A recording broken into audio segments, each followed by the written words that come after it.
ओम शांति। अॼु जो नंढी तारीख़ आहे 8/3/2024। अॼु मिठा मिठा बाप दादा चवनि था मीठे मीठे ॿार बाप जी सकाश वठण लाइ ख़ुशबूदार फूल ठहो। सवेरे सवेरे उथी करे यादि में वेही प्यार सां बाबा सां मिठे मिठे ॻाल्हियूं करो। कृष्णा बाप खे सभु ॿार नंबरवार यादि कंदा आहिनि, लेकिन बाप कंहिं ॿारनि खे यादि कंदा आहिनि। उत्तरा जो ॿार ॾाढा मिठा आहिनि, जेके सर्विस जे बिना ॿियो कुझु सोचंदो ई न आहे। जो प्रेम सां वेही बाप खे यादि कंदा आहिनि, ख़ुशी में प्रेम जा आंसू वहाईंदा आहिनि। अहिड़े ॿारनि खे बाप बि यादि कंदा आहिनि। बाप जी नज़र फूलनि तरफ़ ई वेंदी आहे। चईंदा आहिनि फलानी आत्मा ॾाढी सुठी आहे, इहा आत्मा जिते सर्विस ॾिसंदी आहे हुते भॼंदी आहे, अनेकनि जो कल्याण कंदी आहे। त बाप हुनखे यादि कंदा आहिनि। ओम शांति। बाप वेही करे सभु आत्माउनि खे सम्झाईंदा आहिनि। शरीर बि यादि पईंदो आहे त आत्मा बि यादि पईंदी आहे। शरीर बग़ैर आत्मा खे न यादि करे सघंदा आहियूं। शरीर बग़ैर आत्मा खे यादि न करे सघंदा आहियूं। सम्झिबो आहे इहा आत्मा सुठी आहे, इहा ॿाहिरि मुखी आहे, इहा हिन दुनिया जो सैर आदि करणु चाहींदी आहे। बाबा चईंदा आहिनि शरीर बग़ैर आत्मा खे असां यादि, बाबा जॾहिं यादि कंदा आहिनि त शरीर जंहिं आत्मा खे यादि कंदा उन्हनि जो शरीर बि ईंदो न। सम्झिबो आहे इहा आत्मा सुठी आहे, इहा ॿाहिरि मुखी आहे, इहा हिन दुनिया जो सैर आदि करणु चाहींदी आहे, इहा हुन दुनिया खे भुलिजी वई आहे। पहिरियों हुनजो नाम रूप साम्हूं ईंदो आहे। फलानी जी आत्मा खे यादि कबो आहे न, फलानी जी आत्मा खे यादि कयो, फलानी जी आत्मा सुठी सर्विस कंदी आहे। त आत्मा शरीर सां गॾु कंदी आहे त बाबा यादि त आत्मा खे कंदा आहिनि, लेकिन शरीर बि त साम्हूं ईंदो आहे न। हा, इहा आत्मा हिन शरीर में वेठी आहे, इन्हनि जो बुद्धि योग बाप सां गॾु आहे, इन में इहा गुण आहे। पहिरियों शरीर खे यादि करण सां पोइ आत्मा यादि ईंदी आहे। पहिरियों शरीर खे यादि करण सां पोइ आत्मा यादि ईंदी आहे। त हिन जो मतिलबु इहे न असां वेही करे हाणे शरीरनि खे ॾिसूं। बाबा त इहे बाबा वटि त पावर आहे न। असां में जॾहिं उहो पावर अचे तॾहिं असां ईअं करूं। असांखे त बाबा चईंदा आहिनि न आत्मा आत्मा ॾिसो। पहिरियों शरीर यादि ईंदो, छोजी शरीर वॾी चीज़ आहे न। पोइ आत्मा जो सूक्ष्म आहे, ॾाढी नंढी, उहा यादि ईंदी। त पहिरियों कंहिंजो शरीर, हा भई उहो सर्विस ॾाढो सुठो कंदो आहे, त पहिरियों शरीर यादि आयो की उहो इंसानु ॾाढो सुठी सर्विस कंदो आहे, त पहिरियों शरीर साम्हूं ईंदो न। पोइ हुनजी आत्मा साम्हूं ईंदी। हुनजी आत्मा खे असां मतिलबु ईअं ॾिसंदासीं। ईअं आत्मा कोई नज़र न ईंदी, मतिलबु ईअं हा भई भ्रुकुटी जे विच में हिनजी आत्मा हीअं कमु कई। इन वॾे शरीर जी कोई महिमा न कबी आहे, महिमा त आत्मा जी ई कबी आहे न। इन्हनि जी आत्मा सुठी सर्विस कंदी आहे, फलानी जी आत्मा इन्हनि खां सुठी आहे। पहिरियों त शरीर यादि ईंदो आहे न। बाप त अनेक आत्माउनि खे यादि करिणो पए, छोजी बाबा खे त सर्विस कराइणी आहे न। शरीर जो नाम यादि न ईंदो आहे, सिर्फ़ु रूप साम्हूं ईंदो आहे। हा भई फलानो जी आत्मा हिन शरीर में वेठी आहे, त उहो रूप साम्हूं ईंदो आहे। हुन शरीर जो नाम न पतो आहे, लेकिन उहो रूप साम्हूं ईंदो आहे की हा हिन रूप में इहा आत्मा वेठी आहे ऐं इहे सर्विस कंदी आहे। फलानी जी आत्मा चइण सां शरीर ज़रूरु यादि ईंदो। जीअं सम्झंदा आहियो हिन दादा जे शरीर में शिव बाबा ईंदा आहिनि, ॼाणंदा आहिनि हिन तन में बाबा आहिनि, शरीर ज़रूरु यादि ईंदो न की ब्रह्मा तन में हाणे शिव बाबा खे यादि करिणो आहे, शिव बाबा सां ॻाल्हियूं करणियूं आहिनि, त शिव बाबा जो एड्रेस छा आहे, ब्रह्मा बाबा में अची करे शिव बाबा ॻाल्हाईंदा हुया न। हाणे बि सूक्ष्म में अगरि अव्यक्त स्थिति में इशारनि सां सम्झी सघो त अनुभव थींदा। पुछंदा आहिनि असां कीअं यादि करूं, शिव बाबा खे ब्रह्मा तन में यादि करूं या परम धाम में, ॾाढनि जो प्रश्न उठंदो आहे। बाबा चईंदा आहिनि यादि त आत्मा खे ई करिणो आहे न, परंतु शरीर बि ज़रूरु यादि ईंदो आहे। पहिरियों शरीर पोइ आत्मा। बाबा हिननि जे शरीर में वेठा आहिनि त ज़रूरु शरीर यादि ईंदो न। फलाने शरीर वारी आत्मा में इहा गुण आहे। बाबा बि ॾिसंदा रहंदा आहिनि केरु मूंखे यादि कंदो आहे। कंहिं में ॾाढा गुण आहिनि, कंहिं फूल में ख़ुशबू आहे, त कहिड़े कहिड़े गुणनि जी ख़ुशबू आहे बाबा इहे ॾिसंदा रहंदा आहिनि। फूलनि सां त सभिनि खे प्यारु हूंदो आहे न, गुलदस्तो ठाहींदा आहिनि, हुन में राजा रानी प्रजा भिन्न भिन्न फूल पत्ता आदि सभु ठाहींदा आहिनि। बाप जी नज़र फूलनि जी तरफ़ वेंदी आहे। चईंदा आहिनि फलानी जी आत्मा सुठी आहे, सुठी सर्विस कंदी आहे। आत्म अभिमान में रही बाप खे यादि कंदा रहंदा आहिनि। जिते सर्विस ॾिसंदा आहिनि हुते भॼंदा आहिनि। त बाबा बि हुननि आत्माउनि खे ॾाढो सुठो सम्झंदा आहिनि, जो हिकु त आत्म अभिमानी ठही बाप खे यादि कंदा रहंदा आहिनि। ॿियो ॾाढा सुठा सुठा गुण बि आहिनि हुननि में, जिते सर्विस ॾिसंदा आहिनि हुते भॼंदा आहिनि।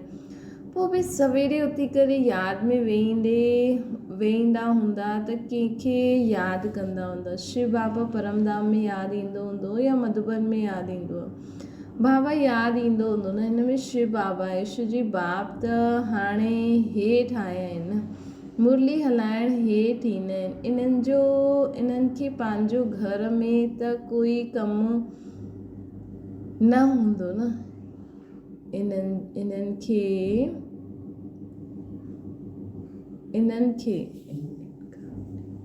इन्हनि जो पंहिंजे घर में त कोई कमु न हूंदो, हुते वञी करे छा कंदा? हिन तन में ई प्रवेश कंदा आहिनि। त बाबा खे मुरली हलाइणी आहे त मथां खां हेठि ई अचिणो पए न। त पहिरियों ज़रूरु शरीर यादि ईंदो न, पोइ आत्मा। फलाने शरीर में जो आत्मा आहे इहा अनन्य सुठी आहे, इन्हनि खे सर्विस बग़ैर कुझु सूझंदो ई न आहे। ॾाढा मिठा आहिनि। बाबा वेही रहंदा आहिनि, सभिनि खे ॾिसंदा रहंदा आहिनि। त बाबा वटि त दिव्य दृष्टि आहे न, बाबा सभिनि खे ई ॾिसंदा रहंदा आहिनि मुंहिंजी कहिड़ी कहिड़ी आत्मा। पोइ बाबा खे शरीर बि यादि ईंदो आहे कि हा इहे शरीर में इहा आत्मा वेठी आहे, ईअं सर्विस करे थी। बाबा जो त ॾिसो केॾा सारा ॿार आहिनि, छा सर्विस करनि था। बाबा त सभु कुझु ॾिसंदा रहंदा आहिनि। फलानी बच्ची ॾाढी सुठी आहे, ॾाढो यादि कंदी आहे। बांदेली ॿारनि खे विकारनि जे लाइ केतिरी मार पईंदी आहे न, केतिरा प्रेम सां यादि कंदियूं हूंदियूं। हाणे ॾाढा यादि कंदा आहिनि त ख़ुशी जे मारे प्रेम जा आंसू बि अची वेंदा आहिनि। कॾहिं कॾहिं उहे आंसू किरी बि पवंदा आहिनि। बाबा जो ॿियो धंधो ई छा आहे? बाबा खे ॿियो धंधो ई छा आहे? सभिनि आत्माउनि खे मदद करण जो, सभिनि आत्माउनि खे सुख शांति जो वरसो ॾियण जो ई बाबा जो धंधो आहे न। सभिनि खे यादि कंदा रहंदा आहिनि बाबा। ॾाढा ॿार यादि ईंदा आहिनि। फलानी जी आत्मा में दम न आहे, बाप खे यादि न कंदी आहे, कंहिंखे सुख न ॾींदी आहे, उहो पंहिंजो ई कल्याण न कंदी आहे। बाप त इहे ई जांच कंदा रहंदा आहिनि। यादि माना सकाश ॾियणु, अर्थात बाबा यादि कंदा आहिनि अर्थात सभिनि खे सकाश ॾींदा आहिनि। आत्मा जो कनेक्शन परमात्मा सां गॾु रहंदो आहे। हिकु ॾींहुं ईंदो जबकि ॿार योग में ॾाढा रहंदा, इहे बि कंहिंखे यादि कंदा त झटि साक्षात्कार थी वेंदो। ब्रह्मा बाबा बि अगरि कंहिंखे यादि कंदा त उन्हनि खे झटि साक्षात्कार थी वेंदो। आत्मा त आहे ई नंढी बिंदी, साक्षात्कार करे त बि कोई सम्झी न सघे, पोइ बि शरीर ई यादि ईंदो न। आत्मा आहे नंढी परंतु यादि कंदी आहे त उन्हनि जी आत्मा पावन थी वेंदी आहे। बगीचे में वैरायटी फूल हूंदा आहिनि न, बाबा बि ॾिसंदा आहिनि इहे ॾाढो सुठो ख़ुशबूदार फूल आहे। इहे एतिरो न आहे त पद बि कमु थी वेंदो आहे। बाबा जो मददगार ठहींदा आहिनि उहे ॾाढो ऊच पद पाईंदा आहिनि। बाबा जो मददगार ठहींदा आहिनि उहे ॾाढा ऊच पद पाईंदा आहिनि। उहे बि जो बाप खे यादि कंदा रहंदा, ब्रह्मण सां ट्रांसफर थी देवता ठहींदा। बाबा चवंदा आहिनि बाप जो मददगार ठहींदा आहिनि उहे ॾाढो ऊच पद पाईंदा आहिनि। उहे बि जो बाप खे यादि कंदा रहंदा आहिनि, ब्रह्मण सां ट्रांसफर थी देवता ठहींदा आहिनि। ये वर्णन भी संगम ते ही करे सघंदा आहियूं कि ये दैवी फूल आहे या आसुरी फूल आहे। ये वर्णन भी फूल त सभु आहिनि परंतु वैरायटी ॾाढी आहे। बाबा बि यादि कंदा रहंदा आहिनि। टीचर पंहिंजे स्टूडेंट खे यादि कंदा ये कमु पढ़ंदो आहे, दिलि में त सम्झंदा आहिनि ये बाप बि आहे टीचर बि आहे। बाप त आहे ई, टीचर पने जो जास्ती हलंदो आहे न। टीचर खे त रोज़ पढ़ाइणो हूंदो आहे। हिन पढ़ाई जी ताक़त सां उहो पद पाईंदा। सुबुह जो तव्हां सभु भाई बाप जी यादि में वेहींदा आहियो। उहो सब्जेक्ट आहे यादि जी, पोइ मुरली हलंदी आहे। उहा आहे पढ़ाई जी सब्जेक्ट। मुख्य आहे ही योग ऐं पढ़ाई। उन्हनि खे ज्ञान ऐं विज्ञान बि चईंदासीं न। इहे ज्ञान विज्ञान भवन आहे न, हिते जाते बाप अची करे सिखलाईंदा आहिनि। इहा आहे ज्ञान विज्ञान भवन, जाते बाप अची करे असांखे सिखलाईंदा आहिनि। ज्ञान ऐं विज्ञान त ॾिसो, विज्ञान में माण्हू पर मथे स्पेस में वेंदा आहिनि त असां बि योग कंदा आहियूं, पंहिंजी बुद्धि योग मथे लॻाईंदा आहियूं त इहे विज्ञान थी वियो योग। ज्ञान त बाबा ॾींदा ई आहिनि। जाते इहे ज्ञान विज्ञान भवन आहे। असां भले कुझु बि चऊं मधुबन आदि, पर बाबा चवनि त इहा आहे ज्ञान विज्ञान भवन। जाते बाप अची करे ज्ञान योग सेखारींदा आहिनि। ज्ञान सां सॼी सृष्टि जी नॉलेज मिली वेंदी आहे न। विज्ञान माना तव्हां योग में रहंदा आहियो जंहिंसां तव्हां पावन ठहींदा आहियो। तव्हांखे अर्थ जो पतो आहे। बाप ॿारनि खे ॾिसंदा रहंदा आहिनि। देही अभिमानी ठहिण सां ई भूत निकिरंदा। इहे न सभिनि जा भूत फट सां निकिरी वेंदा। हिसाब किताब जॾहिं चुकतो थिए पोइ चलन अनुसार ई पद पाईंदा। जॾहिं सभिनि जो हिसाब किताब चुकतो थी वेंदो पोइ चलन अनुसार सभु पद पाईंदा। क्लास ट्रांसफर थी वेंदी आहे न। हिन दुनिया जो ट्रांसफर हेठि थिए थो ऐं तव्हांजो मथे थिए थो। हिन दुनिया जो ट्रांसफर हेठि थो थिए, मतिलबु दुनिया वारा जो उन्नति पाईंदा उहो हेठि थो थींदो वञे, असांजो मथे थो थिए। केतिरो फ़र्क़ु आहे न। इहे कलयुगी सीढ़ी हेठि उतरंदा रहंदा आहिनि। तव्हां पुरुषोत्तम संगम युगी सीढ़ी मथे चढ़ंदा रहंदा आहियो। दुनिया त इहे ई आहे न, सिर्फ़ु बुद्धि जो कमु आहे। तव्हां चईंदा आहियो असां संगम युगी आहियूं। पुरुषोत्तम ठाहिण लाइ बाप खे अचिणो ई पवंदो आहे। परम धाम का हिन सृष्टि ते असां आत्माउनि खे पुरुषोत्तम ठाहिण लाइ बाप खे अचिणो ई पवंदो आहे। तव्हांजे लाइ हाणे पुरुषोत्तम संगम युग आहे, बाक़ी सभु घोर अंधियारे में आहिनि। भक्ति खे त ॾाढो सुठो सम्झंदा आहिनि, छो जो ज्ञान जो उन्हनि खे मालूम ई न आहे। तव्हांखे हाणे ज्ञान मिलियो आहे, हाणे तव्हां सम्झंदा आहियो ज्ञान जी हिकु चुटकी सां अधु कल्प जे लाइ असां चढ़ी वेंदा आहियूं। तव्हांखे हाणे ज्ञान मिलियो आहे, हाणे असांखे ज्ञान मिलियो आहे न, त तॾहिं तव्हां सम्झंदा आहियो कि इहे केॾो सुठी ॻाल्हि आहे। ज्ञान वठणु केॾो सुठी ॻाल्हि आहे। तॾहिं तव्हां सम्झंदा आहियो ज्ञान जी हिकु चुटकी सां अधु कल्प जे लाइ असां चढ़ी वेंदा आहियूं। ज्ञान जी हिकु चुटकी सां अधु कल्प जे लाइ असां चढ़ी वेंदा आहियूं, अर्थात असांजी उन्नति बाबा त चईंदा आहिनि अधु कल्प खां बि जास्ती असां चढ़ी वेंदा आहियूं। पोइ हुते ज्ञान जी ॻाल्हि हूंदी न आहे। ये सभु ॻाल्हियूं महारथी ॿार ई ॿुधी करे धारण करे पोइ ॿियनि खे ॿुधाईंदा रहंदा आहिनि। बाक़ी त हितां खां निकिता ऐं खलास। करम अकरम विक्रम जो राज बि भॻवान ई सम्झाईंदा आहिनि। करम अकरम विक्रम जो राज बि बाबा ई सम्झाईंदा आहिनि। बाबा चईंदा आहिनि कि हाणे कर्म अकरम जो विक्रम जो राज समझी करे हुन अनुसार कर्म करो। ये कल्प जो संगम युग आहे। जबकि पुरानी दुनिया ख़त्म थी, नई दुनिया स्थापना थी थिए। नई दुनिया जे लाइ राजधानी स्थापना थी थिए न। विनाश त साम्हूं बीठो ई आहे। तव्हां संगम युग ते बीठा आहियो। मनुष्यनि जे लाइ कलयुग हले थो। केतिरो घोर अंधियारो आहे। किरदा ई रहंदा आहिनि। उहे किरदा रहंदा आहिनि, असां चढ़ंदा रहंदा आहिनि। कोई किराइण जे निमित्त बि थींदो आहे न, उहो आहे रावण। हिन सभा में वास्तव में कोई पतित वेही न सघे।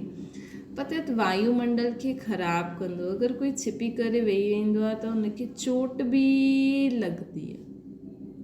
हिकदमि किरी पवंदा आहिनि। ईश्वरीय सभा में कोई दैत्य अची करे वेहे त झटि पतो पइजी वेंदो। बाबा चईंदा आहिनि न, थोरो समय पोइ अहिड़ो समय हाणे त अचण वारो आहे कि मधुबन में कोई पतित एंटर बि न थी सघंदो। पत्थर बुद्धि त आहे ई, बाक़ी ॿियो ई पत्थर बुद्धि थी वेंदो। 100 गुणा दंड पइजी वेंदो। पंहिंजे खे नुक़सानु पहुचाईंदा।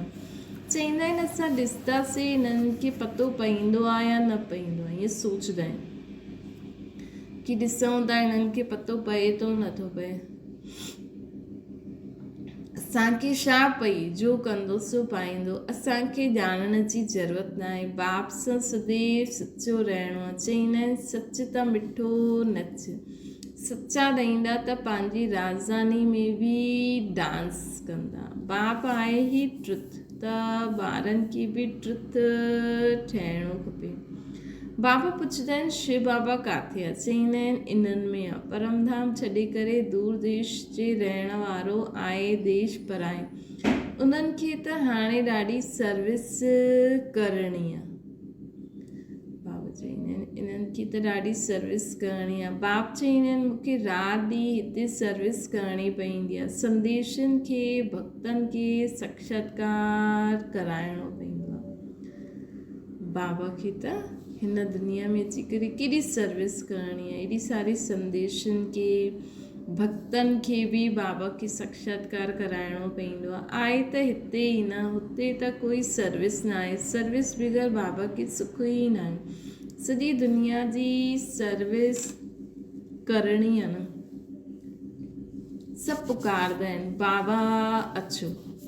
बाबा खे पूरी दुनिया जी सर्विस करणी आहे। बाबा सिर्फ़ु पंहिंजे ब्राह्मण कुल जी न, लेकिन बाबा त भक्तनि, अॼु ॾिसो माण्हू सभु भक्तनि खे बाबा भक्त, सभु भक्त बाबा खे यादि कंदा, लेकिन बाबा उन्हनि खे साक्षात्कार उन्हनि जी मनोकामना पूरी कीअं कंदा। इन करे शिवरात्रि जॾहिं बि कोई त्योहार ईंदो आहे न, उन ॾींहुं ख़ासि वैसे त रोज़ ई बाबा खे यादि करिणो आहे, कोई न कोई यादि कंदो रहंदो आहे, पर ख़ासि शिवरात्रि ते ॿियो ई बाबा खे असांखे ज़ोर सां यादि करिणो खपे, एकाग्रता जी शक्ति सां, ताकी बाबा असां द्वारा उन्हनि खे अनुभव कराए। सर्विस बग़ैर बाबा खे सुख न आहे। सॼी दुनिया जी सर्विस करणी आहे। सभु पुकारदा आहिनि बाबा अचो। चईंदा आहिनि मां हिन रथ में ईंदो आहे। उन्हनि पोइ घोड़े गाड़ी ठाहे छॾी अथनि। हाणे घोड़े गाड़ी में श्री कृष्ण कीअं वेंदो, ईअं न कोई शौक़ु हूंदो आहे घोड़े गाड़ी, ईअं न की कोई उन्हनि खे कोई शौक़ु हूंदो आहे घोड़े गाड़ी ते वेहण जो। देही अभिमानी ऐं देह अभिमानी ठहिण जी ॻाल्हि संगम ते ई थींदी आहे।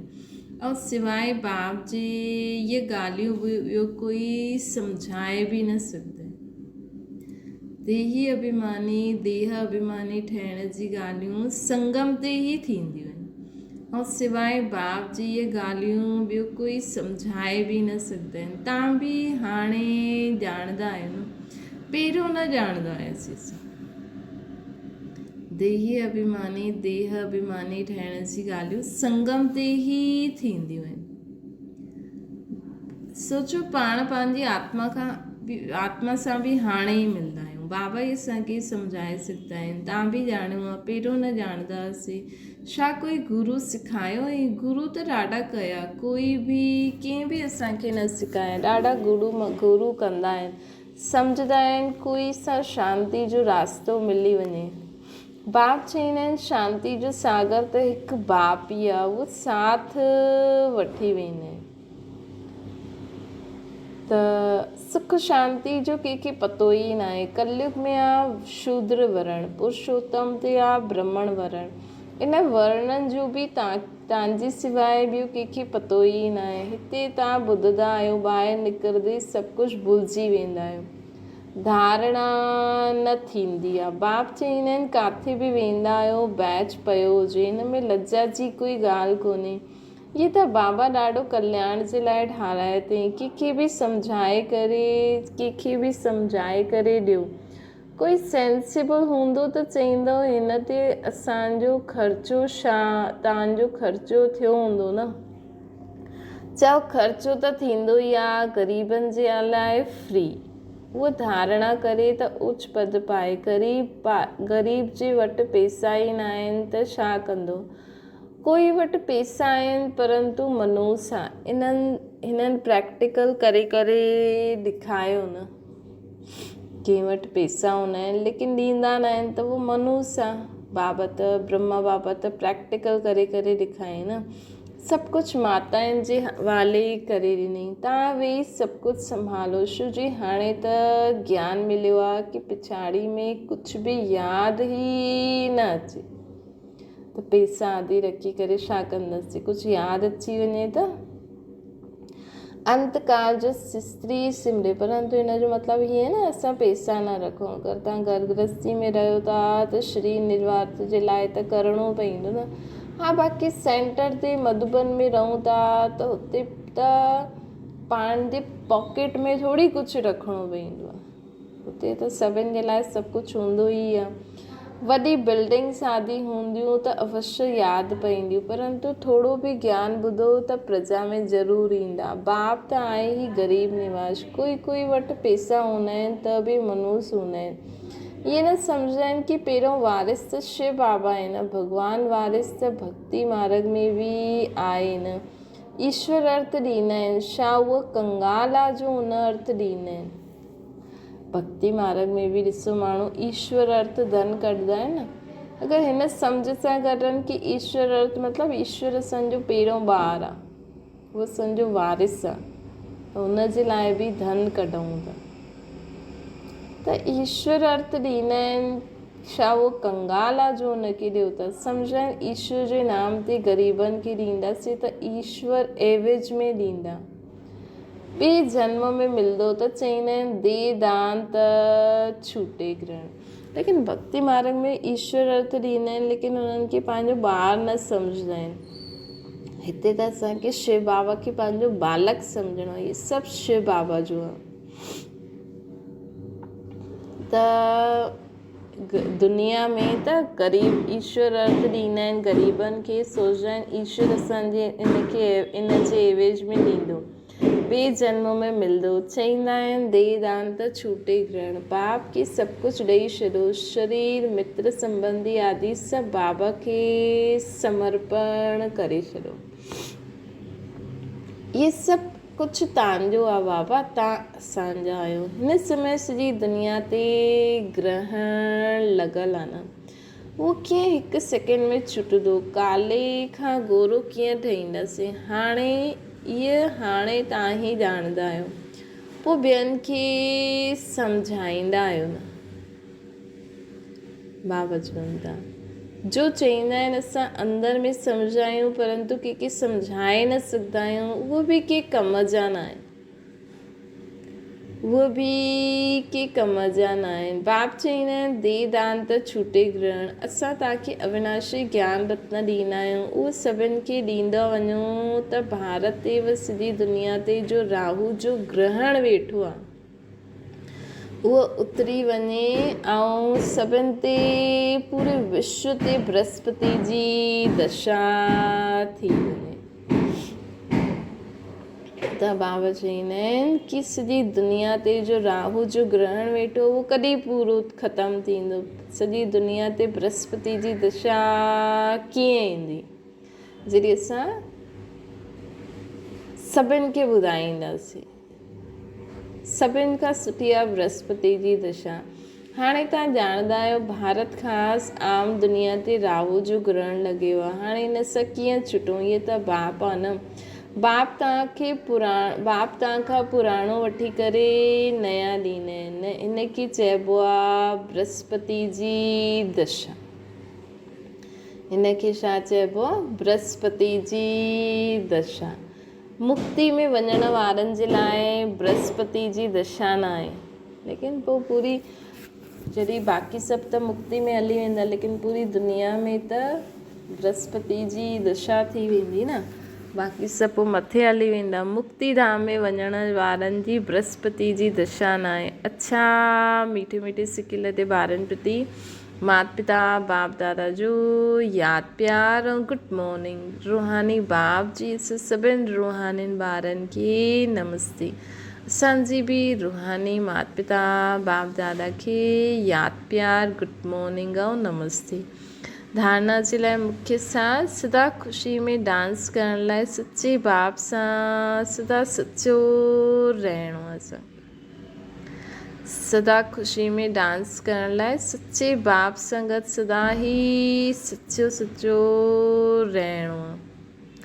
कुझु बि छुपाइणो न आहे बाबा खां। ॿियो आहे बाप जो अविनाशी रतन ॾींदा आहिनि, उहे सभिनि खे बांटणो आहे। साथ साथ शिव बाबा खे पंहिंजो वारिस ठाहे करे सभु कुझु सफल करिणो आहे। इन में मनहूस न ठहिणो आहे। वरदान बिंदु ऐं बूंद जे महत्व खे सम्झी पंहिंजी श्रेष्ठ स्थिति ठाहिण वारा सिद्धि स्वरूप ठहूं।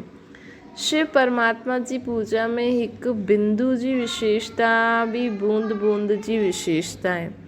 ॿिन्हिनि जो पंहिंजो महत्व आहे। आत्मा परमात्मा प्रकृति जो इहे खेल अर्थात ड्रामा, टिन्हिनि जो ज्ञान प्रैक्टिकल लाइफ में बिंदु ई अनुभव थींदो आहे।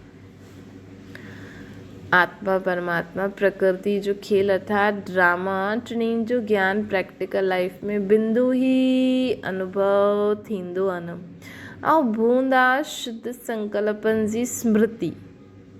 शिवलिंग जे मथां बूंद ॾेखारींदा आहिनि न, अर्थात पंहिंजो सदा शुद्ध संकल्प जी स्मृति जंहिंसां मिलण जी सिद्धि जो अनुभव थिए। सदा पंहिंजे शुद्ध संकल्प द्वारा परमात्मा सां सदा मिलन मनाईंदा रहो। बूंद आहे शुद्ध संकल्प जी स्मृति जंहिंसां मिलन जी सिद्धि जो अनुभव थींदो आहे। रूह रिहान में प्राप्ति जी शीतल बूंदियूं बाप ते विझंदा आहियूं। रूह रिहान में जॾहिं असां रूह रिहान कंदा आहियूं बाबा सां, त जो असांखे प्राप्तियूं आहिनि उहे शीतल बूंदियूं अर्थात शुद्ध संकल्प जे रूप में बाबा तव्हां असांखे हीअ ॾिनो त रूह रिहान में प्राप्तियुनि जी शीतल बूंदियूं बाप ते विझंदा आहियूं असां। इन सां ई श्रेष्ठ स्थिति ठहींदी आहे।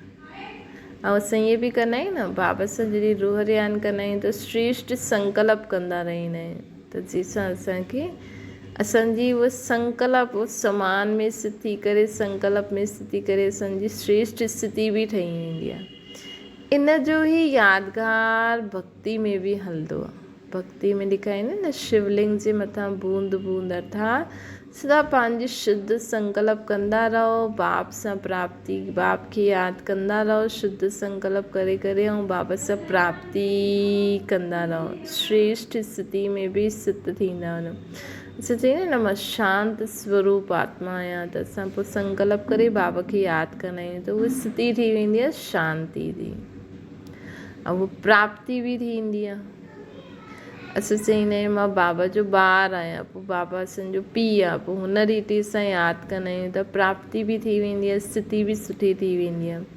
त इहा बूंद जो महत्व इहो आहे। हिकु संकल्प करे असांजो बाबा खे यादि कंदा आहियूं, असांजी जो स्थिति ठहींदी आहे उहा स्लोगन आहे ज़्यादा ॻाल्हाइण सां दिमाग़ जी एनर्जी घटि थी वेंदी आहे, इन करे सदा शॉर्ट और स्वीट ॻाल्हायो। ज़्यादा ॻाल्हाइण सां दिमाग़ जी एनर्जी घटि थी वेंदी आहे, इन करे असांखे सदा घटि ॻाल्हाइणो आहे ऐं मिठो ॻाल्हाइणो आहे। पंहिंजो 1 घंटे जी ॻाल्हि थी सघे त 5 मिंटे 1 मिंटे में ख़तमु करे छॾियो ऐं हमेशह मिठो ॻाल्हायो। योग युक्त स्थिति में सिद्ध थी करे ॻाल्हायो, ज्ञान जा बोल बोलो। अच्छा, ओम शांति। बाबा खे यादि करो।